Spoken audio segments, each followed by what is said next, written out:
hindi naman po talaga madali yung trabaho ng Pangulo dahil pasan mo sa iyong balikat ang problema ng 100 milyong mamamayan. At patuloy na lumalaki pa ito, marami pong hamon ang sitwasyon tulad ng mga natural calamities. Sa bawat pagkakataon naman ay sinisikap niya talagang gawin ang pinakamahusay na pwede niya magawa.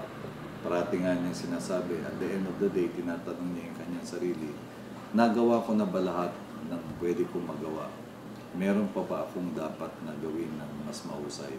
Kaya nandoon po yung pagnanasang makapaglingkod sa ating mga boss, si Juan at Juana de la Cruz, sa pinakamainam na paraan para naman maging katanggap-tanggap yung pagganap sa tungkulin na ayon sa pagtitiwalang nilagak nila sa Pangulo at sa kanyang mga kasama.